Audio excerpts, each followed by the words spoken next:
நமஸ்தே friends, இன்றைக்கி நம்ம பார்க்க போகிறது அனுநாசிக். அனுநாசிக்ன்றது மேலே நிலா மாதிரி ஒரு சிம்பிள் வரும். ஓகேவா? இந்த சிம்பிள் தான் அனுநாசிக் அப்படின்றாங்க. இது பொதுவாக தமிழில் பாதி மூக்கில் உச்சரிக்கணும் அப்படிம்பாங்க. அது இங்கிலீஷில் நாசல் சவுண்ட் அப்படின்னு சொல்லுவாங்க.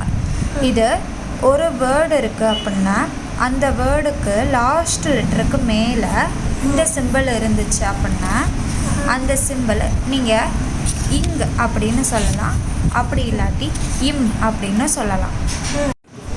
அதுவே ஒரு வேர்டுடைய நடுவில் அந்த சிம்பிள் வந்துருந்துச்சு அப்படின்னா நீ அப்படியே அந்த அனுஸ்வர் ரூல்ஸ்க்கு போயிடணும்.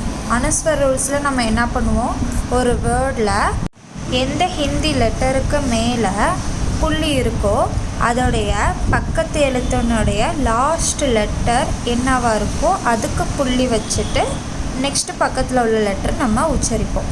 அதே கான்செப்ட் தான் இதுலேயும் நம்ம யூஸ் பண்ணுவோம். இது என்ன லெட்டர்? நெக்ஸ்ட் அடுத்து அந்த எழுத்துக்கு மேலே புள்ளி இருக்கா, அப்போ இங்கு அடுத்து கி. Very good. இதுதான் கான்செப்ட். ஓகேவா? இதுதான் அனுநாசிக் அப்படின்னு சொல்லுவாங்க. தேங்க்யூ. தன்யவாத்.